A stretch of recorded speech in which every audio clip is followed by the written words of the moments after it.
What's going on, everybody? So if you've been watching the channel for a while, then you recognize this place. I'm in South Florida right now at Tom CRUTCHFIELD'S farm, and this place has been my go-to place when I come here to South Florida. I always come here to see Tom. He definitely works with some of the rarest reptiles that are currently being worked with, but this trip is a little different because this is my last tour to Tom CRUTCHFIELD'S reptile farm. And coming up, I'm going to explain why. I'm Dave Kaufman, and these are my reptile adventures. This may be my last visit here. Yeah, it may be your last visit here. That is very, very sad. I have filmed here a number of times, and I kind of feel like this is almost my go-to place in Florida, like my second home, and now... Well, you're always welcome, man. Well, thank you. When we move, you're welcome. Even though next time I come here, I may be trespassing on somebody else's land. You may be. We're bringing a lot of the animals, most of the animals, actually. But Roscoe's going with you? Yeah, of course he is. And you've had Roscoe for... 23 years. 23 years. Yeah, but I have snakes I've had for 35. For 30, yeah, are you bringing those with? Yeah, of course. Hi, Roscoe. Good to see you again. Does he have a magnificent crest or what? Yes, he does. Oh, what a honey. So all of these enclosures over here are all empty now?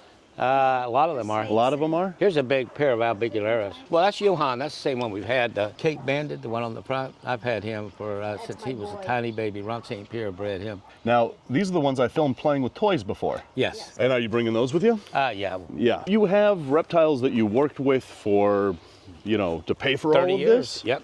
And then you have your pets. Yeah. Well, I have both. Some of the ones I worked with for 30 years are still pets. Right. And you're not going to... You're bringing all your pets with you. I am. Yeah. All right, we're going in. What's this one's name? He doesn't have a name. He doesn't have a name? No. Can we name him Dave? Name him Dave. Dave. All right, his name is now Dave. That's Dave. Hi, Dave. Here's another Lewis I Yeah, hybrid. and that's puppy dog tame. You can put that on your shoulder and walk around the yard with it. And just like me, I love the neck rubs. That's a huge cyclura, too. That is. He wants to fight with aliens. Oh. That's trash talk. That's right. That's lizard trash talk right there. That's like Jake Paul and Mike Tyson right there. Let's hope it's a better fight. Seeing some YouTuber beat up an old man? I don't know.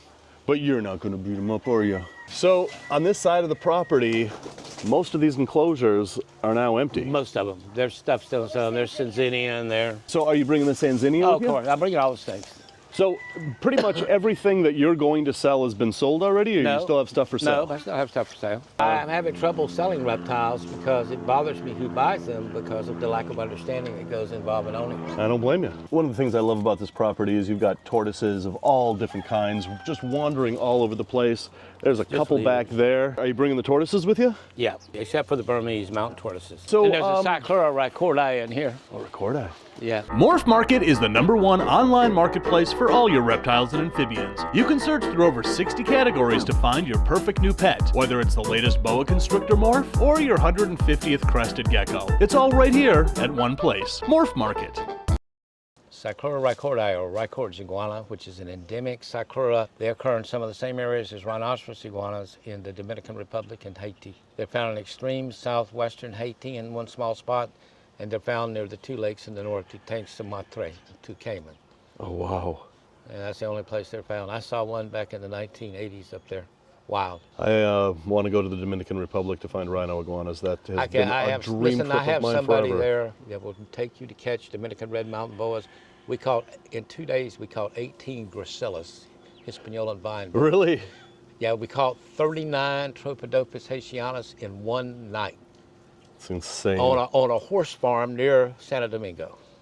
Yeah. One of these days 39. I'll get down there. Well, if you do, I'll hook you up. Okay, perfect. Thank you. All right, so over here we've got the giant snakes. Well, they're not giant snakes, but Well, Dominicans, you know, a lot of West as opposed to, let's say, a corn snake? Oh, yeah. Yeah, okay, all right, yeah. All right, so in here, we've got a big old spider web right in front of me that I'm kind of like, I hate walking through spider webs because I'm like, you worked really hard on that and then some oaf comes and just breaks it down. So I'm not gonna go in, I'm just gonna go as far in as the spider web, but that's a Cuban boa right there. That's about 3.5, 4 meters long. How many Cuban boas you got? Three. Three. Big ones and about 8 babies. All right, so spider web intact, we're moving on. Now I remember this it's boa. solid, like 12 feet long almost, and it was given to us on our wedding day by Ron Sadler, and it was 9 feet long then, and like, God, 20 years old, and now it's 26 years old. 26 years old. We've been married for 6 years, and he was 20 years old then.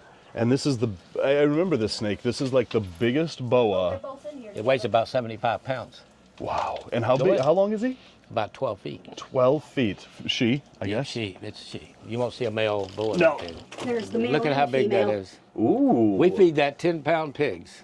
You feed a 10-pound pigs. Yep. That's Lucy and Ricky. Lucy and Ricky. Well, when we got Lucy, her name was already Lucy. We got Ricky, his name was already Ricky. We got him from 2 different people, so it worked out well. Yeah. God, look at that. Look at the girth on her. That is just a massive She'll boa. have 75 babies late February. 75 babies. She's a heavy girl. Dang. I've traveled a lot, and I've looked at giant snakes, both in captive conditions and in zoos and wild. And I've never seen BCI that big, that long. I've seen pictures of them that long, but I've never seen one personally. No, I think that is the biggest I've ever seen. Yeah. So we're going in to see the Jamaican boa behind this plant right here. Oh my God, look at how beautiful these guys are. But look at the colors. I mean, these are so underrated. All these island boas. You can go look in the box if you want to. Yeah, there's the female right over there. Okay, see how big she is? So, yeah, the female's about 9 feet long. Yep. These are like the most underrated snakes. They are. All right, so these are the Peruvian boas. And they hang out like this, or do they? They hang out like that. They climb the trees. They are everywhere. Found BCC will have babies every year. BCI have babies every other year. All right, so Tom, where are you going? I mean, where's the new home? Near Okeechobee. Not too far north. So Tom, what the hell happened? I don't know. It's kind of hit me side the head pretty hard. Yeah. Well, it first happened, first of all, the property title has always been in my name, but the loan was in Bruce's name, who has been deceased since 2011. Yeah. So nothing happened until 2017, the first time, and they stopped taking payments on the property, arbitrarily, and wouldn't take any more payments. So the mortgage company stopped taking payments Correct. on the property. What kind of mortgage company stops taking payments? Wells Fargo. Well, yeah, okay. Wells Fargo is the company that you're talking about, and that. So then I hired an attorney because I had a lot more money back then. The iguanas hadn't been banned, and I brought albino iguanas. Took about a year to straighten it all out. They put it back like it was, but I had to pay the back payments. It had to take us about $28,000 and change. I paid it. We went on with life until 2 years ago, and they did the same thing again. Except this time I knew I wouldn't have the money to make any back payments or anything. We're getting by, but we're not. It's hard. What I've gotten. So. We went into mediation, and they sort of sounded like they were in agreements to put the loan in my name. I didn't want it left in Bruce's name any longer because they could do this anytime they want to do it, pretty much. So basically, I got an attorney again and all that stuff, and then they decided not to mediate and wanted to foreclose and forced me to sell the property. I could come up with $70,000 and do it like it was before, and Bruce said, I'm not going to do that. I think they're just trying to steal the property, to be honest with you. It sounds that way. I mean, I don't understand how a mortgage company stops taking payments and saying we're just going to foreclose. Well, it would happen if you didn't pay for a long period of time or something, I could see, but that's not the case. Right. So the property is already sold. It's already sold. We should close on it this week. And I'll be here about another 3-4 weeks. I remember you once telling me that you wanted to spend the rest of your life in this location. I did, but I wasn't allowed to. I've been coming down here for years, and every time I'm in South Florida, I always come by and visit Tom, and to see this place just kind of, well, a shell of what it used to be, it's really kind of depressing. I mean, right over here is the turtle pond that used to have dozens and dozens of turtles in here of all different species. Now, there's maybe 6 left.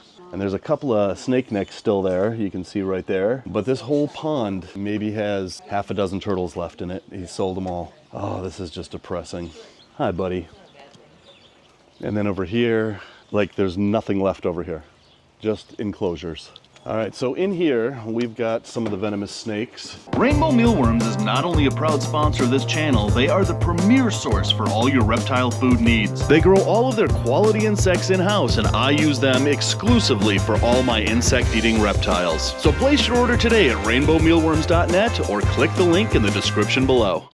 This is really kind of depressing because this used to be the Mengshen cage. It is. And right now, May is dead. We've got somebody else pretty interesting in here. Albino Eastern. Mm-hmm. Wow. And she's huge. No, it's a male, about 4 feet. And he's huge. Not for an eastern. Not for an eastern, but wow. Now, how long have you had this guy?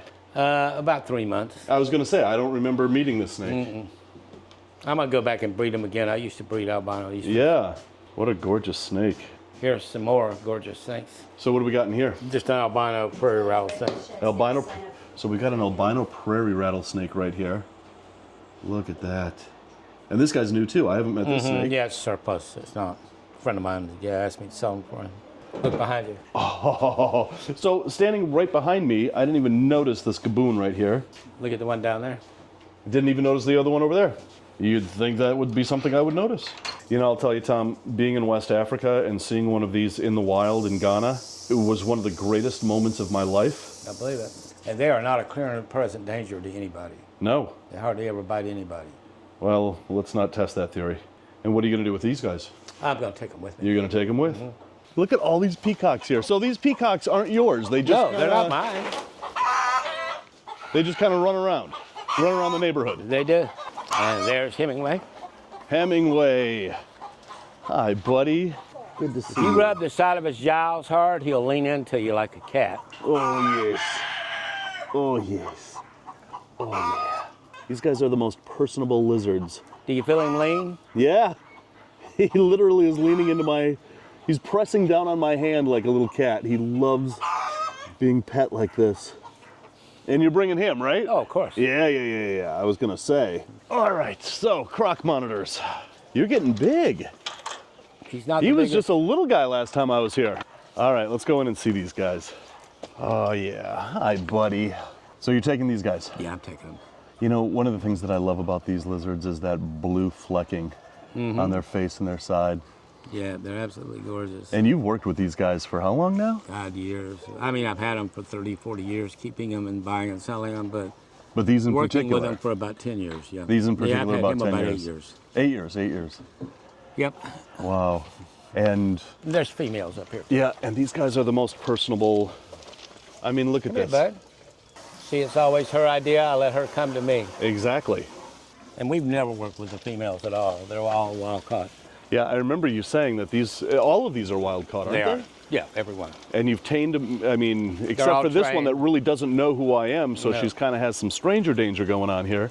To me, with me, she's fine. You know, we hand feed her and stuff. Yeah. The female back there is much tamer. And of this course, one right here is puppy dog time. is a puppy dog. And now, I can't Watch remember, what she's gonna do. all my visits here kind of melt Watch in what she's gonna together. do. Oh, Look. look at this. Do that again. That is just amazing. He just absolutely doesn't care. Yeah. Because we are no threat to him of Right, any kind. So- exactly. So the last time I was here, I think maybe the time before or the time before that, or possibly even the time before that, you were hand feeding these wild caught We still do. croc monitors, and it blew me away that these are wild caught and you've tamed them down to the point where, look at this, there is just no fear. You have this saying that you told me my first trip over here. It's only when both the keeper and the kept lose their fear of each other that the magical understanding can begin. Exactly. And we have that connection with every single animal here, not just these. You do realize nothing here tries to bite us, right? And it's all tame. From Right. the tree monitors down. And it's all about us and how we treat them. And really the basic secret ingredient is treat them with the great respect that they deserve. Right. Right. That deserves great, that could bite your hand off. Absolutely. That could kill you with one bite. Why would not I treat that with the greatest respect for the kind of animal that it is and that it can be if it wanted to be? But the bottom line, if I'm no threat to the animal in any way, and the animal sees me as more of an interesting curiosity for the day and enrichment than it does a threat. See the difference in how that one acted and how that one acted? And that one didn't act bad, but it was scared. This one has no fear at all of anybody. You can put your hand up there too, for that matter. Anybody can put their hand For a up there. wild caught croc monitor. Hi, Yeah. sweetheart. Look at this. Yeah, pet under his chin is what he likes. Come here, baby. Come here. Look at this. He actually likes that. See him? He's just loving life. What a puppy dog. Wow, wild-caught croc monitors. There is no other wild-caught croc monitors that you can walk up to and just pet like that. Probably only here. Yeah. But it's only because of our understanding. We're not any kind of special people or anything like that. We just understand better than most. Exactly. Exactly. And we give respect. You know, like all this stuff with free handling snakes. I've free handled venomous snakes since I was in my teens. I've never been bitten handling a snake yet, not once. Not one snake bite. Not one snake bite handling one. I've been bitten twice through a bag, and one unusually long strike out of a cage as I was putting another snake in the cage, but the fangs barely touched me. I've never been to the hospital, never had to take any venom. I'm 76 years old. I've had more venomous snakes, or as many as anybody alive today. It's pretty Especially incredible, when I was Tom. buying and selling. Well, it's because of how we treat them. But I love the animals themselves too. I would never let anybody harm that animal or scare that animal or do anything bad to any of the animals here for that matter. Right. Tom, I think that the reptile world owes you so much. Thank With you. your knowledge, what you've learned about reptiles, what you've shared with the world about your knowledge of reptiles, we would be 30, 40 years behind where we are now in the way that we keep reptiles if it wasn't for you. Thank you. Thank you for the kind words. Most of what we know on how to care for most of these reptiles, including ball pythons, bearded dragons, even crested geckos, we know because of Tom's knowledge and expertise that he has shared with all of us, and every last one of us owes Tom a really big debt of gratitude. So yeah, it is really sad to say goodbye to all of this. I never really thought that I would ever have to do that, and I'm sure Tom feels the exact same way. But, as we mentioned, Tom is opening a brand new reptile facility about 3 hours north of here. As soon as he's in and settled, you know I'm gonna go and film it. So, anyway guys, I just real quick want to give a shout out and a thank you to all of my Patreon supporters. If you would like to become a Patreon supporter of this channel, I would really appreciate it. And guys, as always, thanks for watching, and until the next reptile adventure, love the planet, feed your reptile obsession, and rattle on.